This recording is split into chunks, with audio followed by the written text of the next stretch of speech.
So we kind of have these opposite outcomes, or at least what my gut and my heart believe. Yeah. If I get hurt when I'm vulnerable with someone, then my heart says, stay clear.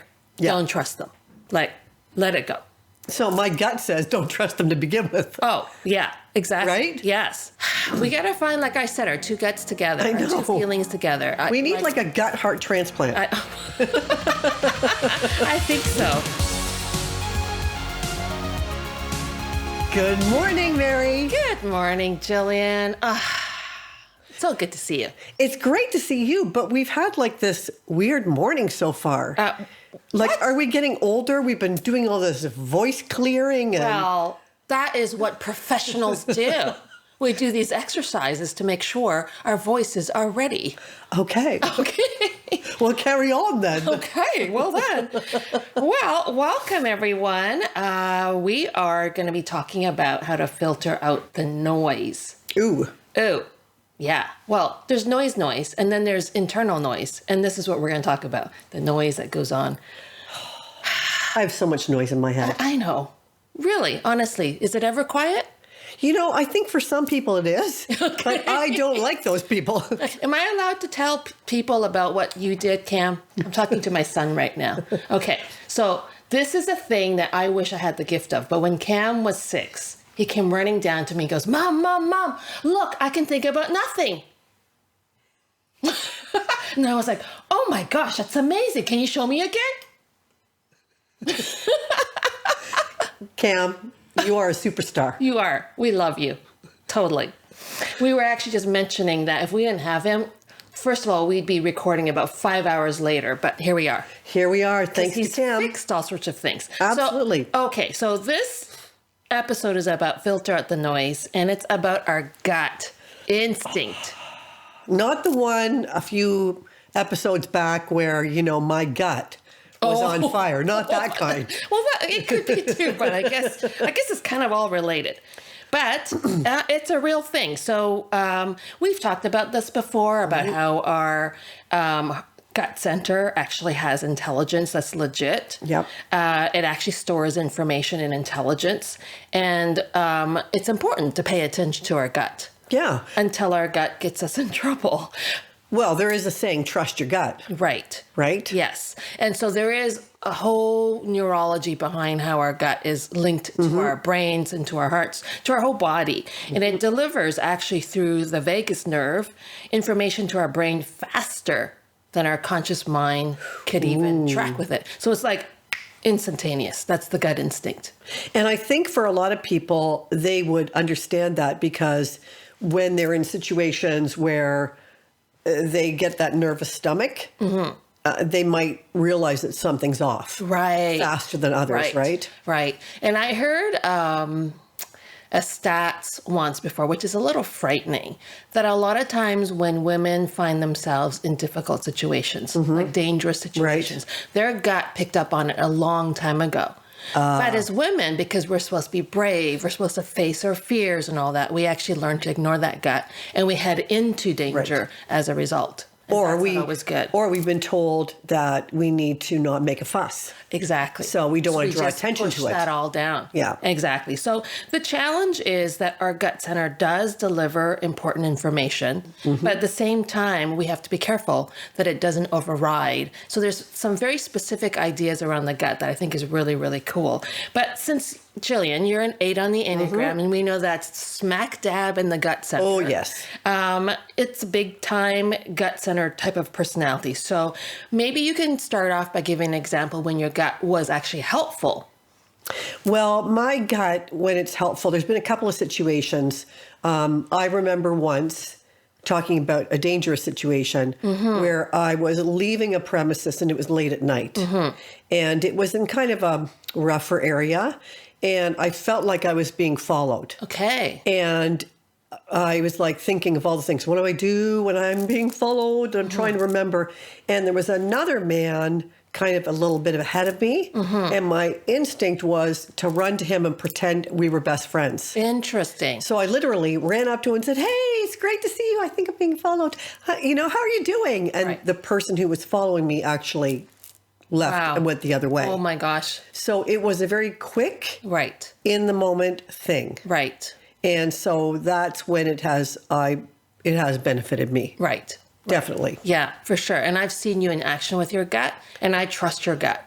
Like you have a really finely honed gut. Well, I will say that my husband has probably been waiting for my entire life to get a call from the police saying I'm in prison, because my gut also jumps into situations Where you should. where I could put myself in danger. I've gone and broken up fights. Right. I've jumped into situations where I've darted across a busy road because someone's fallen and, hurt themselves, or I've put myself in situations where my gut just takes over. Right. And I think afterwards that was pretty stupid. Well, the interesting thing about the gut is that it can't be used for everything. So the key thing to keep in mind is your gut instinct is only to be used in the present. Ooh. Yes. So it doesn't actually have the ability to predict the future. And that's where it gets us into hot water, right? So like our initial gut for today, this moment, this present, can give us very valuable information, like the situation you had with the guy that was following you. But if you used your gut to try to figure out a future event, it's just not going to work, because what you're doing is you're projecting your assumptions on that future event of what might or might not happen. And then, of course, then your gut is completely being filtered through your biases. And I can see where I've done that. Yeah. Well, I was going to ask you for an example of when your gut instinct led you wrong in anticipating the future. I think it's been when I've anticipated maybe going into a situation where there's been conflict. Right. And I'm expecting there to be more conflict. So I'm almost bracing myself for the conflict. Right. I'm almost in, warrior armor mode. Okay. And I've probably got lots of defenses up already because I'm waiting for it to happen. Right. Gotcha. And that's not always a great posture. Because sometimes people are picking up on that posture. Of course they would and be. then they're responding to that. Yeah. Like I think your gut tends to have more of a protective, an eye out for danger kind of gut, where I would say my gut, where it's gotten me into trouble, is more of a naive, if I could call it that, trusting gut. So I think about the number of situations where I project onto others positive motivations. Right. And I'm ignoring the fact that there might be things that's going on. So like, I think I anticipate the future to be really positive. I anticipate it's going to be a great relationship. I tend to kind of meet and connect with people and kind of go, I could be friends with you. That happens a lot. And then I start to ignore the gut instinct of the immediate, and I'm anticipating this rosy future. And so then I end up in sometimes relationships that should have been ended a long time ago. So that's where it's wrong, I think. And you see, in that situation, my gut would tell me, don't trust this person until you get to know them. Right. So I've got to work through some dates with a person before I would go, I can trust this person. Well, I think that's probably wise. So you and I should travel together all the time. Okay, well, I'm up for that. Let's do it. So you're kind of holding me back and I'm pulling you forward. Exactly, yeah. Two half brains, two half guts. This is what it takes. Yes. So that's the challenge with our gut instinct, is to keep in mind that it is really great. We don't want to ignore it, because I've been known to do that because I'm more heart-centered than I am gut-centered. And sometimes, but at the same time, our gut can also lead us wrong if we're thinking about the future. So I also want to talk about our heart center, because I think we need to approach our feelings in a similar way. So our emotions can give us really helpful insight. Yeah. But they can also give us a false reality. And I think we could all think of examples of that, where we feel a certain way in a situation and it just kind of clouds our judgment. And we can't think rationally in that situation because all we're doing is feeling the feels. And that's where our mood can distort things for us. So I think if we let our feelings lead us forward, it doesn't always lead to right actions. Yeah. Right? Yes. Because then the bias of that emotion, which is often a temporary feeling. So if I'm feeling cranky that day or I'm feeling upset that day, it's kind of oozing out of me and it's not necessarily leading to good actions. But the reverse, in our field, we often talk about this. Like if we can let our actions based on rational thinking guide us, it can actually change our feelings. So if I act in a way that's positive, hopeful, optimistic, in a problem-solving mindset, a growth mindset, I will actually feel better. Yeah. So I think that's important to keep in mind. But I do, like I said, tend to let my emotions guide me.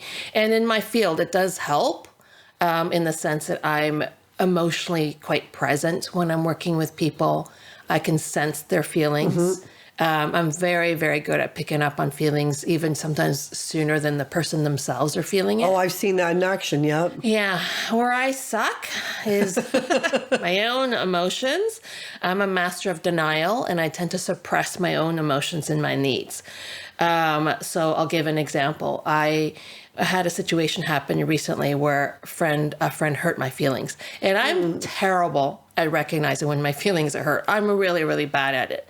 It takes me a while to process through it because I'm all like, oh, it's fine. It's fine. It's fine. I'm like in serious denial. And so I had this really great thing happen to me and I wanted to celebrate, but she just didn't seem to want to do anything to celebrate. And it felt kind of like I knew logically that she was stressed out and she had her own stuff that she was dealing with. So I was really trying hard to just be understanding. Yeah, I got it. But it triggered like feelings of being unimportant and invisible to her. Like I didn't matter. So I acted like I didn't care. Right. But when I look back at the situation, I felt really deflated and hurt. And so then I kind of went into this reactive mode of like, it's okay. Forget it. I don't even want to celebrate. It's no big deal. No big deal. And I kind of dismissed it all. It's too much work. Yeah. And then this is where I guess maturity kicks in, is I was able to kind of sit back and kind of process, like, what was I actually really feeling in all of that? I kind of I kept saying I felt mixed emotions, but it's not actually true. What I really felt was hurt. Yes. And I had to kind of accept that, I had to process through that, and then I had to process through what is it that I really wanted and what do I actually really need? And that's the constant challenge that I have because I am heart-centered. And so I do feel the feels. I just ignore the feels. And then I get myself into situations where I'm not taking care of my needs because of that. Yeah. And I mean, because I've watched this over and over with you, right? So many times. And what I do is I go into like, well, I just want to punch that person, like I want to, because they've hurt you. Right. And I'm thinking, how would I feel in your shoes? And I'm thinking, well, I would feel all those kinds of hurt and angry. And then you actually, today, as we were just chatting about it, you defined it as something else. And what did you define it as? I don't know. Grief. Oh, yes. That's right. Right? Well, that's part of the bigger word of incorporating sadness. And it was a reflective, grief is loss. And for me, it was a loss of naive expectations. And I think it's good and letting go of those expectations because I think I have unrealistic expectations. I tend to filter it through what I would do for the person. Yes. And if people don't do that way, and I'm wired differently from other people, so I shouldn't place those expectations on others. It's unfair. But at the same time, because I do celebrate people and do it, I think, pretty well, there is a grieving of letting go of that expectation. And what does that mean? And I think the grief is all sorts of layers because in the deep digs into some of the history of, feeling like I'm invisible or not seen. And that's like, I think you've raised a really, really good point there, is that how do we, when we get the feels, all the feels, what are we doing? And what are the expectations that go along with the feelings where we would like to have seen a different outcome because of the way we would have liked to have been treated or treat the other person? Right. So I think it's really it takes a lot of effort Yeah. to get to that place where you can switch on the rational brain and think, okay, what did I really expect out of this? And why did I expect that? Right. Because perhaps I would have done that for the other person. So it was natural for me to think that that would be done for me. Yeah. It was a shock when she said no. Yes. Because it just seemed like such an easy ask. It wasn't a hard ask in my mind. Right. Because I would have automatically said yes to that. Yes. So that was the thing that I had to kind of work through. And it was good because it tapped into some deeper feelings that I'm still processing right now that I think ultimately will lead to greater awareness of what I actually want and need. And you and I have had conversations about that following, like, what is it that I need? Yeah. And I'm still not 100% sure. I think I know what I don't want. Right. Because I don't want to set things up again where I have these certain expectations and then it doesn't come through that way. I want to be in relationships where not only am I known, but also the other person is known to me. And so it's this going in with my eyes wide open, knowing a person's strengths and weaknesses and giving them grace for whatever they're at. But really key for me is being able to be honest with people. Like I have to have a conversation with her. And I think you have to have that conversation with yourself too. Like that's part of the inner noise, right? Is we can get kind of stirred up with all these emotions and we don't even know what we're feeling. Right. So paying attention to the noise, being able to name it, and then being truthful with ourselves. And I do this too. Like I ignore my own needs because it's almost too hurtful to go to what that inner need really is. Right. And it not get met. Exactly. Like I'd rather not be disappointed. Yeah. So let's not expect anything. Yes. So then we don't have to be disappointed. But see, for me then, going back to the point about if I take the right actions, it can lead to positive feelings. Yeah. So the right actions for me actually are, after I've had a chance to process through how I feel, is to actually go and have an honest conversation with that friend. And you know how much I love that. And then with that honest conversation, I know it's going to shift things. Yeah. I hope it's going to shift things where the positive feelings will come, where I will be able to kind of hear her stress and her reasoning and recognize that it's not a lack of love or care for me. Right. And that that's just where she's at, and it has actually very little to do with me. And then I can have the positive feelings of saying I can still celebrate, I can still be happy, and it's not related to the actions that my friend took or lack. Well, that's very mature of you. Well, I'm gonna try. No, Tune but in. that's It might not be for a couple of years, so maybe check in a couple of seasons. but it is very mature to get to that point. Right. Well, I'm trying. So we kind of have these opposite outcomes, or at least what my gut and my heart believe. Yeah. If I get hurt when I'm vulnerable with someone, then my heart says, stay clear. Yeah. Don't trust them. Like, let it go. So my gut says don't trust them to begin with. Oh, yeah, exactly. Right? Yes. So you trust first. Yes. And when hurt, want to run the other way. That's right. And my gut says don't trust them. And then if I am vulnerable with a person and get hurt, it's like, see, told ya. Yeah. We got to find, like I said, our two guts together, I our know. two feelings together. We need like a gut heart transplant. I think so. So, So, like, I think choosing between this instinct, Yep. which is true, and the pull of our biased gut. That's the thing, biased gut, that word, which is rooted in fear, anxiety, and shame. Yeah. So when our gut is making us feel icky, Yes.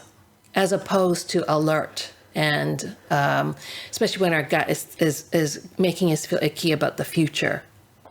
So here are some clues. Okay. So when in doubt, listen to the voice that's calm, not the one that's fearful. Oh. Yeah. So I think in your instant, with that example you gave where your gut led you true, with the person Yes, it who's did. following you. Yeah. It wasn't, maybe fear was it, but it felt a little bit more sort of determined, I'm going to do something about it. I don't know, were you fairly calm at that time, or were you feeling, Oh, no, I was in panic mode. oh, you were in panic I don't mode. know if you would have seen me in panic mode, but I felt like, oh, yeah. But your actions seemed calm, like it seemed like deliberate, and you problem Yeah. solved very clearly. And I've said this many times. I would probably be really, really good as an emergency room nurse or Yeah. doctor. Yeah. Because I can act in the moment and then melt down afterwards. Right. But in this situation, you're calm. I can be. Okay, so maybe that's not the best example, but anyway, the suggestion is that we listen to the voice that's calm, not the one that's fearful. Oh, okay, this is about our gut as we think about the future. Okay. So that's maybe not the example that we should be looking at, but like if you think about an example where you're like you said, when you went into the situation assuming conflict, Yes. you were already in a protective mode. Right. So that was not necessarily calm. Right. And the other thing is listen to the voice that's trying to solve problems, not the one creating them. Oh, trying to think that one through in my head right now. Right. So when does our gut create problems? Oh, for me, it does it all the time. I mean, truly, it does. Because if you're looking at everything as a threat, right? right. Or so again, when I'm hungry, stressed, angry, tired, all those kinds of things, my gut is going to be on overdrive, right? even more so, yeah. So it's going to see things as threats or protect yourself or, step in and fix that or whatever. So, and what about you? When your heart is hurt or you're tired, stressed or whatever, what is your heart doing? Getting all sucky. Yeah. Well, I withdraw. Yeah. I exacerbate the feelings of loneliness and isolation I already feel. Right. So I don't actually reach out to others for the care that I actually long for. So I am creating more of a problem. And isn't that funny too? Because for me, it's the same. Like, Yeah. I would rather just walk out the door, close it, and go, that's it. I'm done with this relationship. Yeah. And that's not helpful at all That's not either helpful, yeah. for anyone. No. And I think that's a Good thing. thing I've been married for this long. Well, I was just going to say, I was going to talk about our friendship, but when you think about the number of times we've had situations happen, Yeah. people, we have had situations. Oh, we've had happen. situations. If you could believe it or not. And times we've talked about where we would fire each other if Yep. we were really being honest, where we have closed the door on each other, but yet it's the repair thing, right? Yes, it is. So I think sometimes in my mind I've created the problem to be bigger than it is, and I'm not trying to solve it. I'm just like, okay, I'm done. So the other one too is the last point is listen to the voice that's loving, not the one that sounds scared or ashamed. And that, Calm, solving problems, loving. and for all of those things, it takes some space and it takes some sober second thought. Yeah. Like how, sure does. As you say, get out of the lizard brain. And for me, it would have to be like, get out of the gut and start to think it rationally through rather than what your gut is telling you. Right. So for both of us, we have to go to our thinking brain in order to be able to slow down enough to do those things. Right. So it's not ignoring your gut or your feelings, but being able to have the space to process and calm yourself down. Because we know that our feelings and our gut can distort reality. For sure. It has biases. And we also know that we can't predict the future based on our feelings. I often think I'm pretty accurate at it, but let's be honest. It's still based on biases, and I can be creating the situation based on my bias. So, listeners, viewers, if you're tired of acting impulsively on emotions, and there's a lot of apologies that are happening all the time, you're going to have to think about it. I mean, some of us are retreaters, withdrawers, Right. and some of us are more kind of in and want to kind of get into conflict, or we're more reactive, or we just make more noise. One's not better than the other. Both of them are still using our emotions, relying on our emotions to kind of be impulsively either retreating or attacking. And so we have to be able to kind of disconnect our feelings from our behaviors and learn to process our emotions. Now, in this case, we're talking about stepping back to process it. But like one of the skills to learn is to process it real time. So that if I'm feeling really upset, rather than walking away, which would be my bent, or sometimes with my husband, I can be a little more quick to be reactive. And, Right.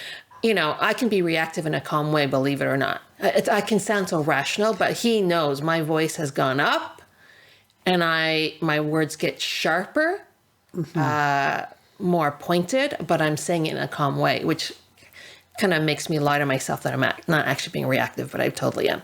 So I have to be able to acknowledge that those behaviors aren't helpful and process my emotions real time so that I can react in a better way or respond in a better way. So it's time to be honest with ourselves. Like, do we have a pattern of overreacting or making quick assumptions or leading with our gut to predict the future, and then realize later on it was really rooted in fear, protectiveness, anxiety, or Past experiences. Or what about shame? Oh, Whoosh. well, we've talked about that an awful lot, but sure definitely. And yeah, for me, the past experiences. So, with vulnerability, if I've opened up and then been hurt, Yeah. how likely am I going to want to do that again? Not. Exactly. Right? Exactly. But that's where the growth That is. And I know, like, I'm looking at what you're showing me on this thing, and we know that this is capable. This is something we could do. Because first responders have to learn this. Yes. You don't want some trigger happy person out there as a first responder who's only going by their gut or their heart. Okay. Yes, Right? Exactly. They have to go to this thinking brain. To this thinking So brain. it is possible. It is possible. It's doable. It is easier to do when you are responding to a situation that doesn't involve you. True. When it's a situation that involves us, when it's a relationship that matters, it is certainly a lot more difficult. So if you're not somebody who overreacts and you're kind of going, oh, I'm good. I'm not an overreactor. I'm totally like, what? Can I interrupt though? What's that? Because, okay, this is a conversation I have all the time with Right. 9s on the Enneagram. Right. Because they don't think they overreact Well, because they go to non-action. right. I was just going to say, so what if you go to the non-action and you end up in this analysis paralysis where you're overthinking it, Right. worrying about it, end up feeling overwhelmed because the problem just keeps growing and growing in Yeah. your mind. So you just rather just not face it. And eat chips Right. And eat chips. Chips are good. and watch TV. Right. So, our emotions are still in control in Yep. that situation, whether we're overreacting or whether we're underreacting to the point where we're not taking action. So if you think you have a problem with making wrong gut decisions or leading with your emotions in a way that's not helpful, then, ask yourself these questions. Now, if you think you don't have a problem with overreacting or leading with your gut in the wrong way, get some feedback. Because I think we all do it. We all do it. I agree. We all If we're do gonna it. be honest, we all do it. It all shows up differently, and that's okay. Right. Because we're all wired differently. But it does show up. It does show up for sure. So if you recognize this tendency in yourself, whether it is to, overreact or underreact, Yep. just here's a few strategies. It kind of comes from mindfulness, but it's just slowing down and actually noticing what you're feeling in your body. Like, where are you feeling it? Yeah. And try to identify what you're feeling without Yeah. judgment. There's not any action that has to be taken at this point when you're paying attention to it. You're just noticing without judgment and with acceptance. And if you're feeling dysregulated or really upset, Yeah. taking the steps that you need, whether it's deep breathing, and we've talked about this before, whether it's using your 5 senses, the 5 things I see, the 4 things Yeah. I hear, the 3 things I smell, the 2 things I taste. What's the last sense? Oh, 5 is feelings, like Touch. touch. Yes. But the last point is to rely on your wise mind. So you said this a few times already. You said about your thinking mind. Well, there's a difference between wise mind versus thinking mind. It's really, really important to differentiate because thinking mind kind of makes it sound like all we do is think rationally. And we've already said this many, many times. We are emotional beings, and really an integrated self takes into account our mind, our thinking mind, our gut center, as well as our heart center. So wise mind actually takes into account our emotions and our gut, as well as our reasonable mind. So the emotional mind is used when we're letting our feelings control our actions. So it's not the best place to be. Our reasonable mind could be that we're doing it all based on intellect, but we're not taking into consideration how we actually feel, Okay. or what we actually need, or what our gut may be telling us. Whereas a wise mind is this really nice balance between the reasonable and the emotional side of it. So it's being able to recognize and respect our feelings, but at the same time respond in a rational way. Oh, I really like that. Yeah.